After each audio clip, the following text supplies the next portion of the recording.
Ya, sebenarnya koperasi itu punya akar yang baik, yang kuat di bangsa kita ya. Kita itu dari dulu ya, itu punya sifat yang namanya gotong royong. Tapi kalau CU itu tidak hanya simpan dan pinjam, tetapi juga pada aspek pemberdayaan dan pendidikan.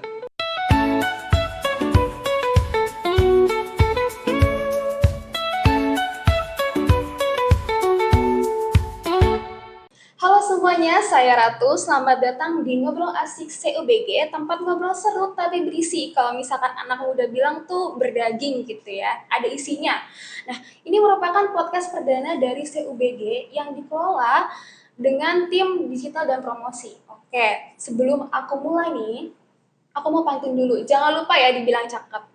Pagi cerah, angin sepoi. Cakep. Burung berkicau, yang bernyanyi. Cakep. Selamat datang sahabat CU sejati di podcast CU Brerot Gracia yang penuh arti. Tepuk tangan dulu dong.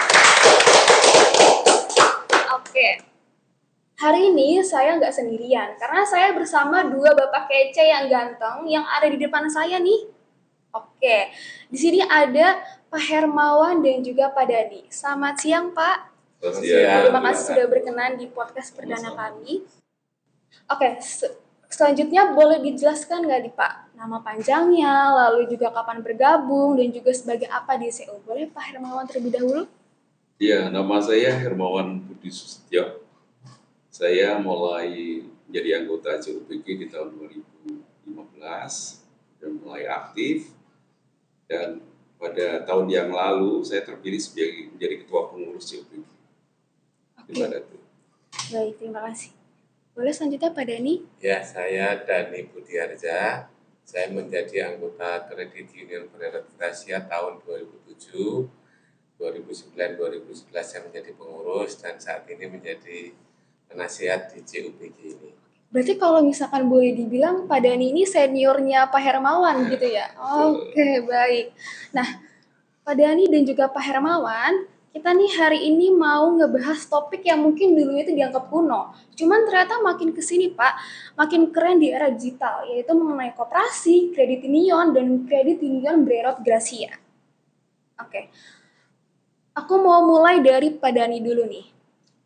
Aku nih sebagai Gen Z gitu ya Pak, tahu soal koperasi itu tuh cuman mengenai beli barang di sekolah aja, kayak beli buku, beli baju, atau beli pensi, beli pulpen gitu ya. Sebenarnya koperasi itu tuh apa sih Pak? Bisa dijelaskan nggak?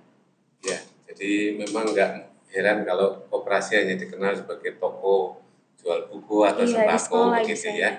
Karena memang di situasi perekonomian kita itu memang didominasi oleh badan usaha milik negara ya, yang bikin jalan tol, bikin bank dan sebagainya. Kemudian yang kedua oleh swasta. Kita kan swasta luas sekali ya, termasuk kita produk yang kita pakai, kita konsumsi itu banyak dari swasta.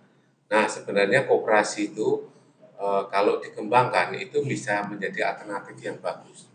Karena apa? Karena kalau kita di badan usaha milik negara, produk swasta itu kita hanya sebagai konsumen. Sedangkan kalau di koperasi itu kita bisa berhimpun, melakukan usaha bersama dan bisa menentukan kebijakan dan arah koperasi itu untuk sebanyak-banyaknya kesejahteraan anggota. Nah, itu yang sebenarnya peluang yang sangat menarik. Tidak hanya bagi orang dewasa tapi juga buat anak muda juga. Oke, berarti tujuan utamanya adalah untuk mensejahterakan anggotanya. Iya, betul. Baik. Oke, sekarang ke Pak Hermawan nih Pak. Menurut Bapak apa sih yang membedakan koperasi ini sendiri dengan lembaga keuangan lainnya? Dan sebenarnya emang masih cocok di zaman sekarang ini? Ya, kalau koperasi dibandingkan lembaga keuangan lainnya pasti berbeda. Secara orientasi bisnis saya sudah berbeda. Kalau lembaga keuangan pasti profit oriented, sehingga mereka berupaya membangun bisnisnya yang dikejar utamanya adalah supaya profit itu sebesar-besarnya. Tetapi kalau di CU itu, di koperasi itu tidak lagi berbicara hanya mengejar profit pasti, karena sebagai usaha ya pasti harus mendapatkan keuntungan, tetapi dia juga fokus pada bagaimana pendapatan itu bisa dikembalikan pada anggota dalam bentuk kesejahteraan.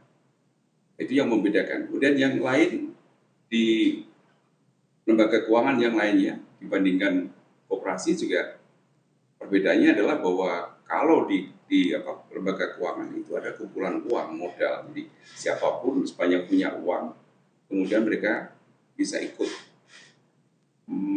penyertaan dalam modal usaha bersama. Tetapi kalau di CU itu kumpulan anggota, jadi kecil-kecil uang kecil kemudian terkumpul dalam spirit yang sama, ingin membangun kesejahteraan bersama, itu yang menjadi esensinya.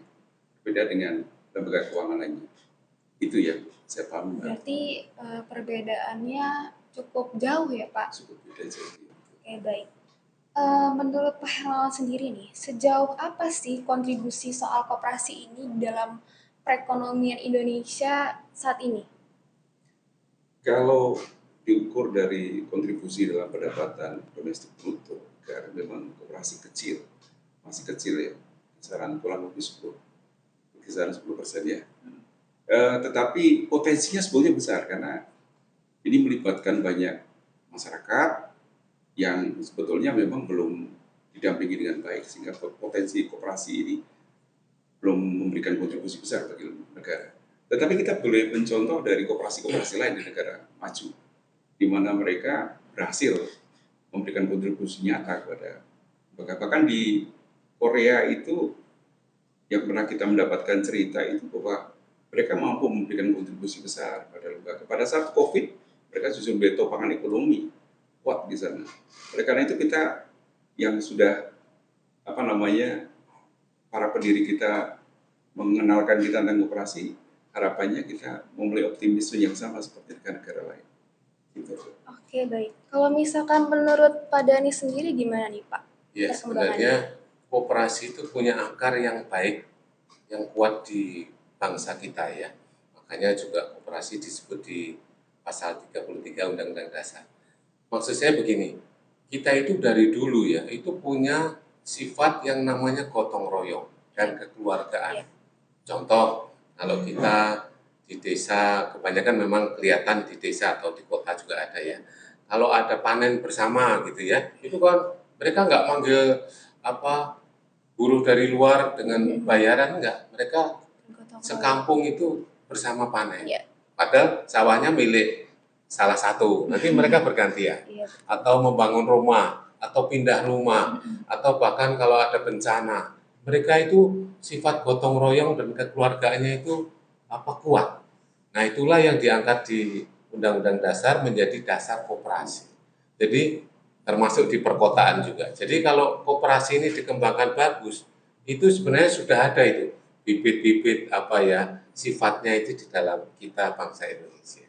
Oke, berarti emang bibitnya itu muncul dari sifat bangsa Indonesia sendiri ya, yang dimana bergotong royong, bekerja sama, yang mau membantu satu sama lain untuk mensejahterakan satu sama lain. Oke. Balik lagi ke Pak Dhani. Menurut Pak Dhani, di Indonesia ini kan banyak sekali koperasi simpan pinjam ya Pak, yang menggunakan kata credit union. Bisa nggak nih Pak dijelasin? Sebenarnya sejarah CU itu seperti apa Pak? Di dunia dan di Indonesia sendiri? Ya, sejarah credit union kan dimulai di Jerman ya. Salah satu wali kota namanya Raiffeisen itu saat itu tahun 1800-an itu ada bencana di sana, khususnya para petani. Jadi wali kota ini, Raiffeisen ini menolong dengan cara memberi uang. Tapi itu juga tidak berhasil lama. Kemudian diganti dengan memberi makanan, roti, sembako, juga tidak berhasil lama. Nah, kemudian Raiffeisen ini mengumpulkan orang miskin. Mereka mengumpulkan dan mereka harus, tanda petik, karena sudah orang kaya tidak mau membantu lagi, harus bisa mencari jalan supaya mereka itu bisa sejahtera, tidak tergantung lagi dengan bantuan. Nah, mereka itu akhirnya mau itu dengan simpanan yang sedikit-sedikit dikumpulkan. Nah, kalau dikumpulkan jadi banyak, kemudian didorong anggota-anggotanya untuk usaha produktif, mulai melakukan usaha apapun, macam-macam, dengan modal dari uang yang diinput tadi. Nah, ternyata cara ini, jalan ini, itu menjadi berhasil, berkembang makin besar tanpa menunggu bantuan dari pihak lain, mereka ini bisa berkembang, bisa makin sejahtera. Nah, inilah sebenarnya ide kredit union yang bagus, yang bisa berkembang sampai ke seluruh dunia termasuk di Indonesia. Oke, berarti balik lagi ya. Maupun di Jerman atau Indonesia menggunakan kata gotong royong bekerja sama yang nantinya mensejahterakan lagi anggota-anggotanya. Iya, betul. Oke. Oke, tadi kan kita udah nyinggung soal kredit union ya, Pak. Iya. Sebenarnya kredit union ini nih sebenarnya ciri khasnya apa sih yang membedakan sama koperasi biasa? Mungkin boleh Pak Hermawan? Ya, kalau kredit union dengan koperasi biasa, kalau koperasi biasa biasanya hanya fokus pada simpan dan pinjam, KSP ya. Tapi kalau CU itu tidak hanya simpan dan pinjam, tetapi juga pada aspek pemberdayaan dan pendidikan. Jadi kalau Mbak Ratu mau ke koperasi, nanya, Pak selain ini dapat pendidikan apa, pasti tidak akan dapatkan informasi itu. Tapi kalau di CU tanya, selain ini aku dapat pendidikan apa? Pasti akan dijelaskan, di sana pasti ada pendidikan-pendidikan yang disiapkan untuk anggota. Itu sebenarnya. Oke, berarti bedanya ada di pendidikannya ya, Dan pemberdayaan. pemberdayaannya. Iya. Oke, baik. Aku dengar-dengar nih ya, Pak. Sebenarnya CU ini tuh sebenarnya belum secara resmi diakui oleh pemerintah. Terus bagaimana bentuk pengakuannya dari pemerintah terhadap CU sendiri? Kalau CU dalam pengertian diakui dalam regulasi pemerintah, dalam undang-undang misalnya, memang belum. Tetapi di undang-undang pun sebetulnya tidak pernah menyebut jenis koperasi. Di bagian penjelasan baru mengatakan bahwa koperasi itu ada 5. Itu koperasi produksi, konsumen, jasa, gitu kan, kemudian KSP, kemudian pemasaran. Tapi sekarang sedang teman-teman CU sedang bergerak bersama, mumpung sekarang undang-undangnya sedang dirancang baru oleh pemerintah, kita ingin agar pemerintah mau mencantumkan kredit union dalam undang-undang itu. Jadi kita seringkali mendapatkan informasi teman-teman gerakan memang sedang berusaha untuk itu supaya ada pengakuan. Bukan berarti kemudian CU tidak diakui pemerintah, kemudian keberadaannya tidak diterima oleh pemerintah, tidak. Karena CU kemudian dalam izinnya itu disetarakan dengan KSP. Karena memang CU bergeraknya pada bidang simpan dan pinjam. Makanya semua CU sekarang diminta untuk di depannya ada KSP. Itulah bentuk pengakuan pemerintah. Oke, baik. Berarti CU ini masih terbilang aman ya, Pak? Aman. Karena apalagi sepanjang saya jadi pengurus koperasi kredit union, aspek-aspek pengamanan terhadap kredit union cukup banyak, gitu ya. Secara internal kita juga punya sistem yang bisa menjamin tentang keamanan simpan pinjam itu sendiri. Di pemerintah dalam regulasinya juga sekarang semakin ketat gitu, sehingga mendukung kita untuk mengatakan bahwa kredit union itu aman bagi masyarakat untuk menjadi anggota. Oke. Boleh jelasin nggak nih Pak, keuntungan dan nilai lebihnya menjadi anggota dari kredit union Breret Gracia itu seperti apa? Selain mendapatkan bunga pinjaman yang murah, beragam produknya, sesuai kebutuhan kita, saya ingin membeli rumah, membeli kapling tanah, membeli mobil, menyekolahkan anak untuk berpendidikan gitu ya, kemudian membeli kebutuhan-kebutuhan keluarga, apapun itu ada di CU. Dengan pinjaman yang, apalagi kemudian pinjamannya bisa menurun, tidak flat, ini juga meringankan bagi anggota, masyarakat yang menjadi anggota, menjadi terbantu dengan di sana, karena dia tidak terbebani dengan bunga-bunga yang tinggi. Ya, apalagi kemudian CU sekarang sudah tunduk pada aturan pemerintah yang mengatakan bahwa maksimal bunga pinjaman tidak boleh melebihi dari 24%. Ya, itu juga kemudian diikuti oleh CU gitu ya. Kemudian selain menjadi itu, simpanannya juga bunganya kompetitif dibandingkan bank. Angkanya juga relatif lebih tinggi dibandingkan bank. Selain itu, setelah menjadi anggota, dia juga mendapatkan pendidikan literasi keuangan, diajarkan di sana literasi usaha.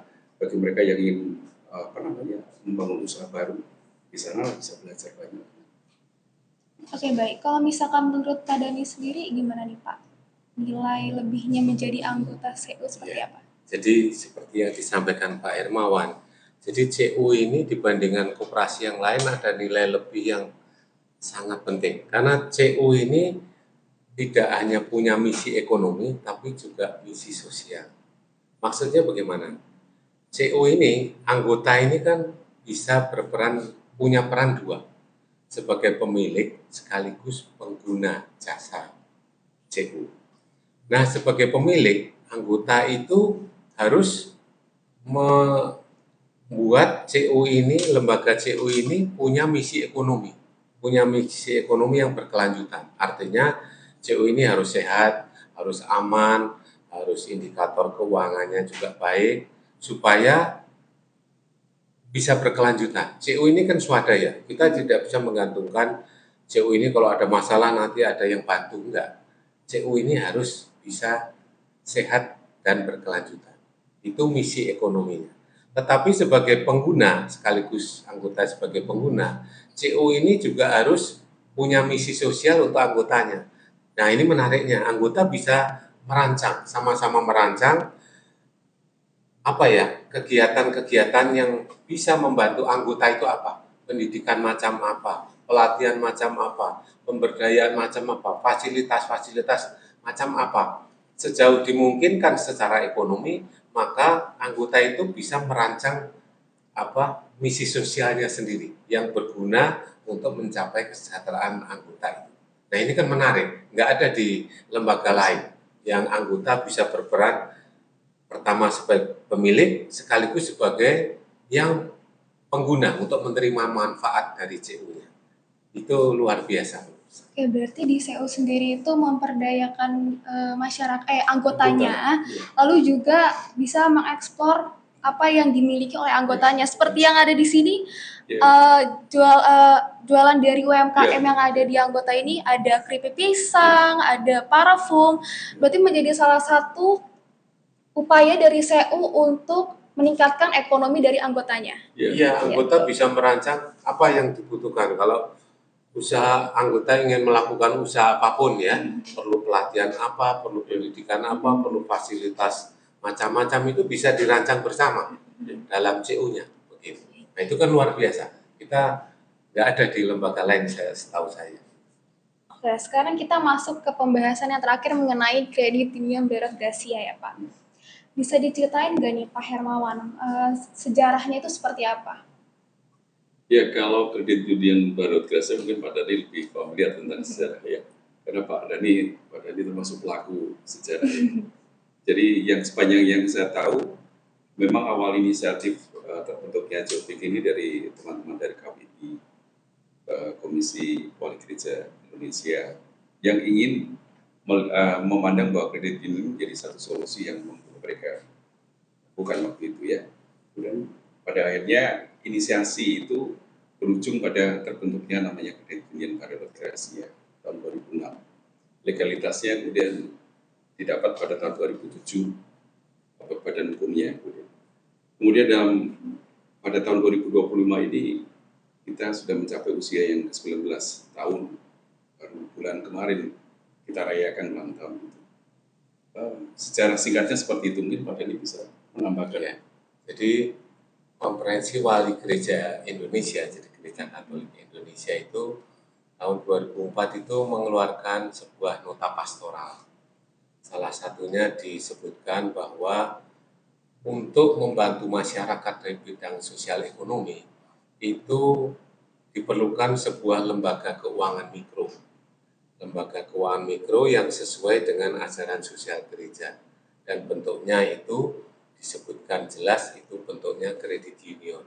Dan salah satu kenapa didukung adalah selain sesuai dengan ajaran sosial gereja, kredit union ini juga bisa memfasilitasi umat yang non-Katolik terbuka. Jadi inklusivitasnya bagus.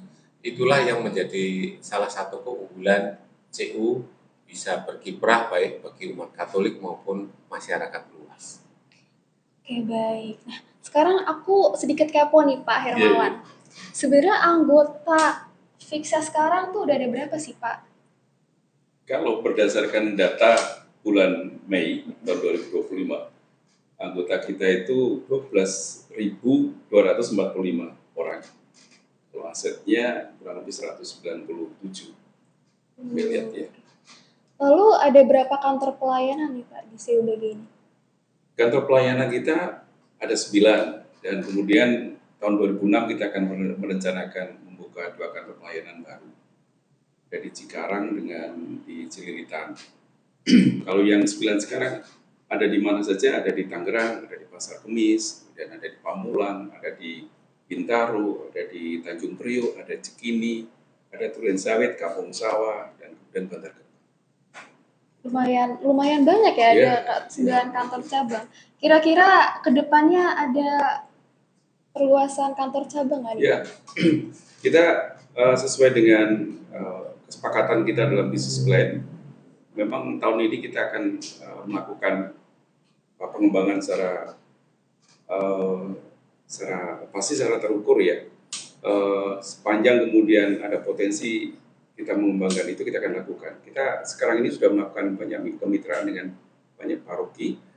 Di sana juga kita akan melihat potensinya, apakah kita bisa dengan pengembangan wilayah baru itu dimungkinkan nggak kita kemudian membuka kantor cabang baru, kantor pelayanan baru.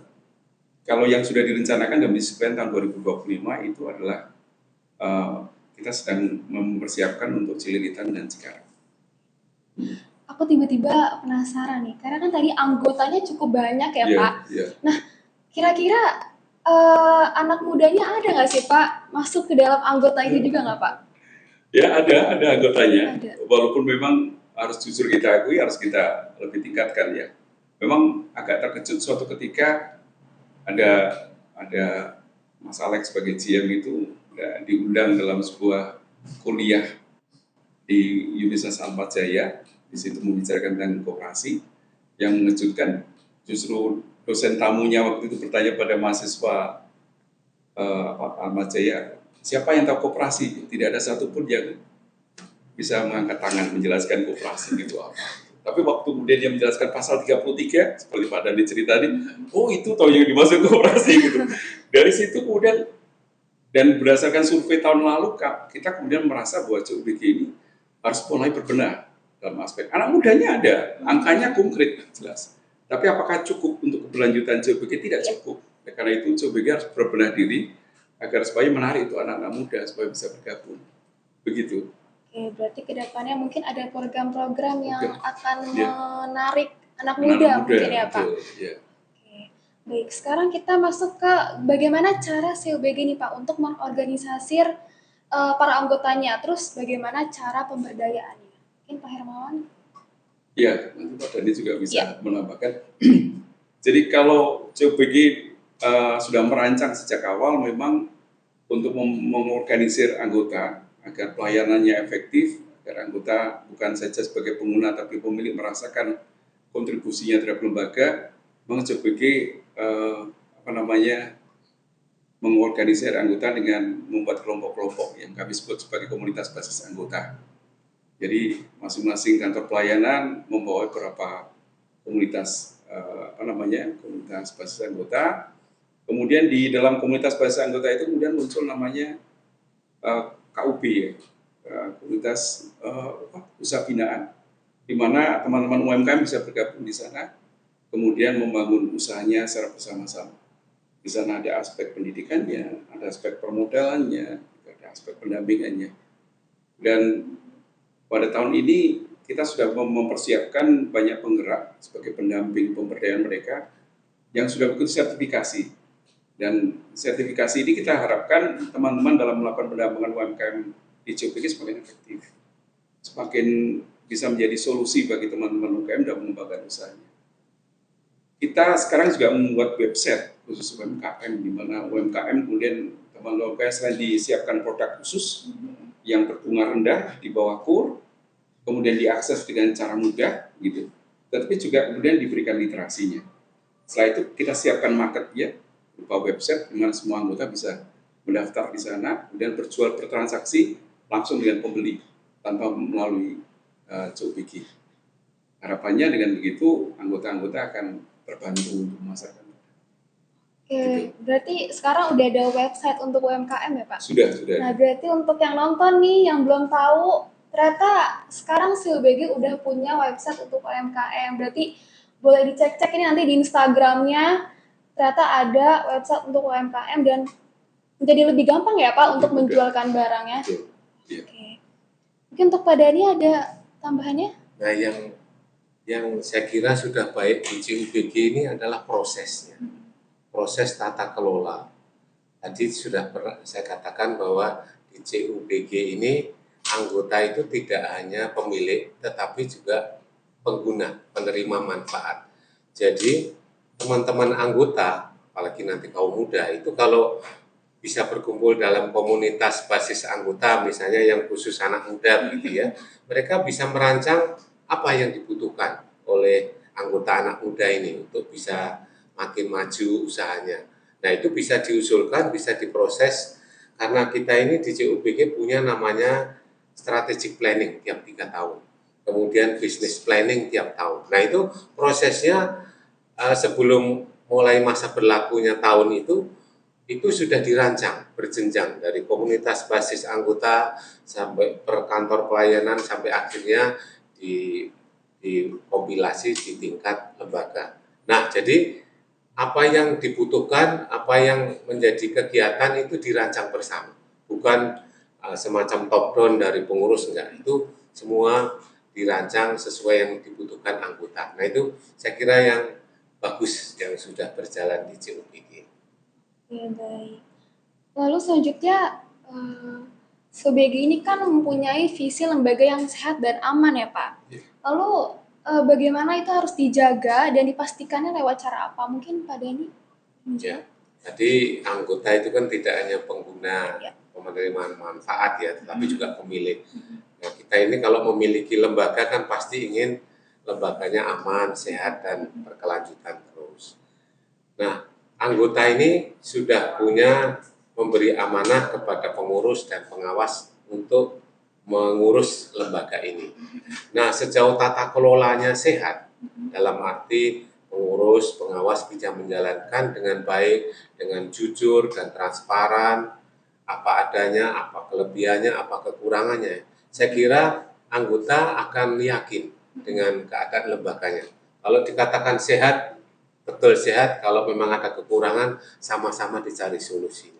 Saya kira kalau tata kelola itu berjalan demikian, kita bisa sangat berharap bahwa lembaga CUBG ini akan terus aman, sehat, dan berkelanjutan. Amin, amin, amin, amin.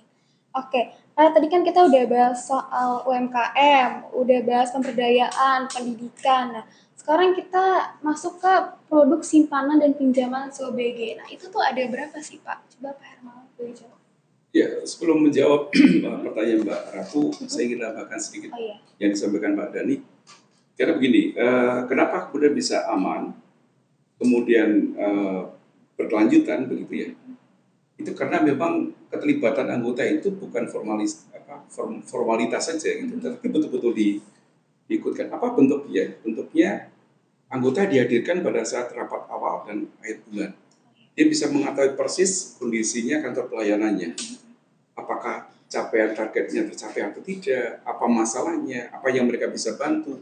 Kalau misalnya ada masalah-masalah bisa dibahas bersama, kemudian inisiatif-inisiatif baru itu bisa muncul dalam rapat itu. Yang kedua, CUBG juga sudah berpraktek sebagaimana yang diatur di pemerintah dalam konteks rapat anggota. Rapat anggota adalah mekanisme bagaimana pengurus memberikan laporan pertanggungjawabannya. Anggota diberikan kebebasan dalam kuasa yang diatur oleh negara untuk menilai apakah yang dilakukan pengurus ini memastikan bahwa apa yang dilakukan pengurus ini sesuai dengan apa yang direncanakan sejak awal. Itu kita berpraktek namanya rapat anggota rencana kerja, rencana pendapatan. Nanti pada ini cerita tentang business plan, strategic plan. Ujungnya ada di rapat anggota rencana kerja, rencana pendapatan. Anggota diberikan hak untuk menilai apakah rancangan itu sesuai atau tidak, memenuhi harapan mereka atau tidak. Kemudian yang kedua, rapat anggota kelompok sekarang. Setiap kantor pelayanan, pengurus harus mempertanggungjawabkan itu. Di situ anggota juga diberikan ruang untuk menilai, mengevaluasi, ya. Kemudian rapat anggota paripurna. Ini mekanisme yang sudah secara teratur dilakukan oleh CUBG, sehingga kemudian CUBG bisa dipastikan sebagai lembaga yang kelanjutannya bisa dipastikan, kemudian keamanan juga dipastikan. Kemudian tentang produk, Eh, karena memang kita adalah CUBG adalah satu bentuk CU credit union, di mana memang oleh federasi diajarkan pada kita agar dalam menciptakan produk itu harus menjawab kebutuhan anggota dari sejak dia lahir sampai meninggal. Sehingga kemudian CUBG per hari ini per tahun 2025 kita punya produk pinjaman itu ada 10, simpanannya ada 14. Jadi ragamnya banyak, nanti bisa dilihat di website. Cukup lengkap di sana, kalau tertarik kemudian bisa berkonsultasi di sana. Saya kira itu. Pertanyaan terakhir nih Pak, sebelum ke pertanyaan umum ya Pak. Di tahun 2025 ini, program prioritas CBG itu apa Pak? Terus rencana strategi selain kedepannya juga apa? Boleh dijelaskan? Jadi kalau program prioritasnya ada 4 ya. Yang pertama, bagaimana CUBG bisa mulai mengenalkan CIL ini terhadap anak-anak muda. Nah, kita banyak bekerja sama dengan gereja, menciptakan produk-produk komunitas-komunitas baru yang berbasis anak muda. Kemudian fokus yang berikutnya, CUBG masuk kepada digitalisasi. Jadi ini suatu keniscayaan, kita tidak lihat mengatakan kita terlambat atau tidak, yang penting kita sudah mulai masuk di sana. Salah satu yang kita sedang lakukan adalah bekerja sama dengan Venus University untuk membangun sebuah platform pendidikan, di mana nanti anggota tidak perlu, kalau karena tidak ada waktu kesibukannya luar biasa, itu metropolis begitu, mereka cukup belajar melalui handphone. Kemudian yang keempat adalah memperkuat basis pemberdayaan melalui apa? Sekarang mulai anggota itu mulai didata dengan lebih baik, kita lihat legalitasnya, persoalannya apa, kita coba bantu. Misalnya NIB belum punya, kita bantu. Ya, kemudian kita ciptakan website buat mereka untuk membantu memasarkan produk mereka. Jadi kita sudah masuk. Yang kemudian yang terakhir menjadi fokus kita adalah pengurusan tentang kantor cabang. Kita sedang berproses untuk itu prioritas 2025 itu Barat. Oke, baik. Berarti salah satunya yang tadi udah kita sama-sama obrolin ya Pak, soal anak muda, soal UMKM, lalu juga soal bagaimana bangunan di kantor cabang dapat dijalani dengan baik. Oke, selanjutnya saya mau masuk ke pertanyaan yang mungkin dirasakan sendiri oleh Bapak sebagai anggota CUBG ini. Kira-kira menurut Pak Hermawan dan juga Pak Dani, manfaat yang dirasakan sendiri itu seperti apa sih? Kalau misalkan dari Pak Dani kan udah cukup lama ya Pak, dari 2007. Mungkin yang dirasakan seperti apa dari 2007 sampai 2025, perbedaannya juga mungkin seperti apa? Jadi saya masuk CUBG ini itu kan dulu awalnya mulai pendidikan, namanya pendidikan dasar ya, sampai sekarang juga ada pendidikan dasar, pendidikan literasi keuangan dan literasi usaha. Itu menjadi pendidikan wajib di awal menjadi anggota. Saya kira itulah yang sangat mengubah saya maupun sejauh saya tahu teman-teman anggota. Merubah apa? Merubah pola pikir. Pola pikir pertama terhadap individu pribadi saya. Jadi saya ini orang yang harusnya bisa lebih sejahtera. Kalau dulu ya hidup asal hidup begitu ya. Nah, dengan masuk CU dengan pendidikan awal itu kita diubah pola pikir kita bahwa kita ini harus lebih baik, lebih sejahtera. Kita ini tidak boleh lagi menggantungkan nasib kita pada pihak lain. Apalagi kita sampai menyalahkan pihak lain, menyalahkan orang tua, kenapa orang tua saya miskin, kenapa presidennya begini gitu ya. Jadi saya itu harus bisa maju. Nah, itu pola pikir pertama. Kedua, pola pikir untuk lembaga. Jadi saya masuk ke CU itu bukan sebagai semacam nasabah aja yang nggak usah tahu, enggak. Saya ikut memiliki, ikut bergumul begitu ya, berinteraksi dengan lembaga, pengurus, pengawas, teman-teman anggota untuk itu merawat lembaga ini, karena lembaga inilah tempat kita bergantung untuk sama-sama meraih kesejahteraan bersama. Itulah yang menurut saya sungguh bersyukur bisa masuk CUBG Dan sejauh saya tahu teman-teman anggota yang udah cukup lama juga seperti itu. Oke, baik. Kalau misalkan menurut Pak Hermawan gimana Pak? Ya sebetulnya dengan Pak Dhani mirip-mirip ya, jadi ada yang personal sifatnya, ada juga yang kaitannya dengan kelembagaan ya. Mungkin saya sama Pak Dhani pilihannya kurang lebih sama. Dalam mindset juga saya merasakan betul ada perubahan. Dulu saya dalam mengembangkan bisnis saya itu saya berfokus pinjaman pada bank. Sampai tahun 2015 saya ketemu CU.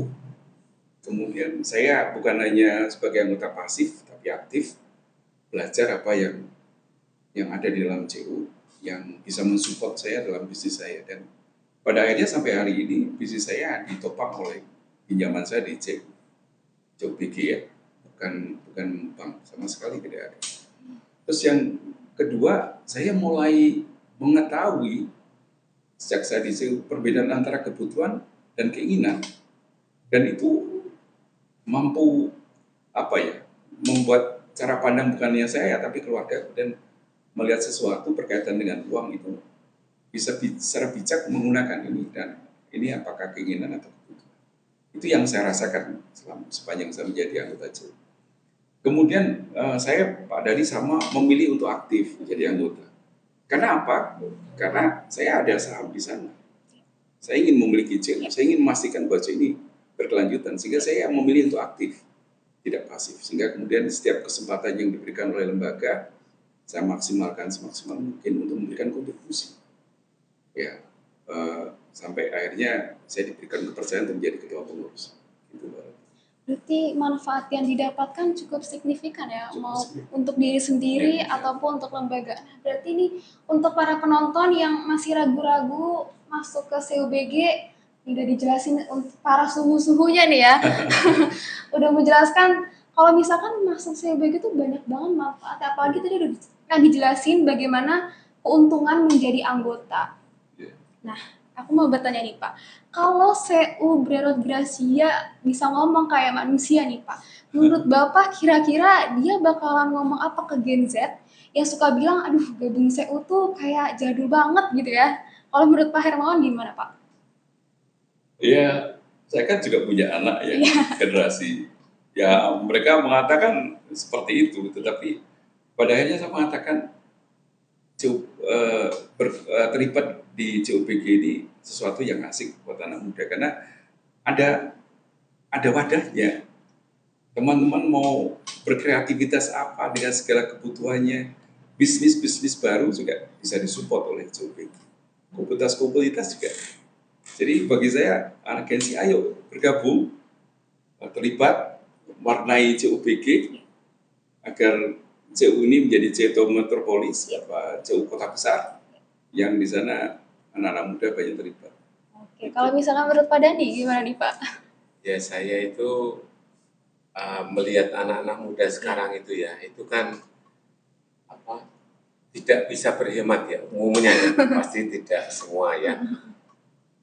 Tidak bisa berhemat, mungkin tabungannya sedikit atau bahkan belum punya, dan kalau ada situasi yang darurat, udah kelabakan, sampai pinjaman online pun yang tidak bermanfaat juga diambil juga, apalagi kalau mau bermimpi yang terlalu ngawang-ngawang, jadi ngambilnya judi online. Itu kan sekarang mereka itu tidak sedikit yang terjebak pada hal-hal seperti itu. Nah sayang sebenarnya masa muda di saat masa produktif harusnya merencanakan masa depan itu ya. Padahal ada alternatif lain di CU ini untuk kita sama-sama ketemu orang-orang yang punya niat yang sama untuk hidup lebih baik, lebih tenang, lebih hemat, lebih mau merencanakan dan sebagainya. Nah, kenapa enggak begitu ya? Orang yang jelek-jelek tadi aja diambil, kenapa yang CUBG yang baik ini kenapa enggak? Silahkan dicoba, silahkan sama-sama kita mengenal untuk masuk, mengalami pendidikan, mengalami simpan dan pinjam yang ditawarkan. Oke, nah itu ya untuk para Gen Z, contohnya saya, ya kan? Jadi jangan takut untuk masuk ke kredit yang Brerot Gracia karena di sini kita sangat diberikan mindset yang baru, lalu juga bersosialisasi dengan orang-orang baru. Jadi begitu banyak yang kita dapatkan kalau misalkan kita masuk ke CUBG. Nah, pesan singkat terakhir nih Pak, untuk para anggota yang mungkin menonton ataupun masyarakat di luar sana yang mungkin masih takut. Mungkin Pak Hermawan? Iya, saya pastikan COBG ini lembaga keuangan yang aman. Ya, aman itu bukan berarti karena pengurusnya menjaga itu dengan baik, tidak, tetapi karena melibatkan anggota untuk menjaga itu bersama-sama. Karena ini adalah milik bersama, bukan milik pengurus, bukan milik pengawas. Yang kedua, saya berharap kalau anggota menonton hari ini, Bapak Ibu, saya berharap menjadi anggota yang sejati, yaitu yang menyimpan dan meminjam. Kemudian kalau meminjam, mengembalikan tepat waktu. Sekira itu, Mbak. Oke, baik. Kalau Pak Dhani? Ya, saya kalau boleh berpesan ya. Iya. Jadi ini ada jalan ya. Daripada kita ini sering tidak punya rencana ke depan, rencana keuangan untuk memfasilitasi hidup kita ya. Ini ada jalan, ada tempat. Kita bisa coba, kita sama-sama bergumul di sini dengan teman-temannya. Saya kira selama ini positif, sama-sama punya masalah, punya kesulitan, tetapi punya pola pikir yang sama-sama mau maju. Nah itu kan nggak banyak ya. Kalau di luar sana yang ngajak jelek itu banyak, yang ngajak boros itu mudah ya, banyak. Tapi tempat yang ngajak untuk berhemat, mau merencanakan sedia payung sebelum hujan untuk hidup kita itu kan nggak banyak. Silakan masuk CUBG dengan senang hati. Nah, jadi kesimpulannya adalah untuk yang nonton jangan ragu-ragu untuk masuk ke CU, iya kan? Karena seperti yang udah tadi saya jelasin juga, banyak banget manfaat yang bakal didapetin. Apalagi kalau misalkan yang nonton ini punya usaha-usaha, nah ini sangat dibantu oleh CUBG. Oke. Untuk para penonton, jangan lupa juga nanti untuk follow akun YouTube dari CUBG dan juga jangan lupa di-share podcastnya ke teman-teman supaya podcast selanjutnya langsung bisa nonton lagi. Oke.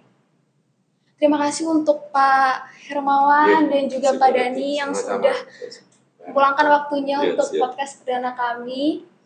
Lalu terima kasih juga untuk teman-teman yang udah dengerin podcast hari ini.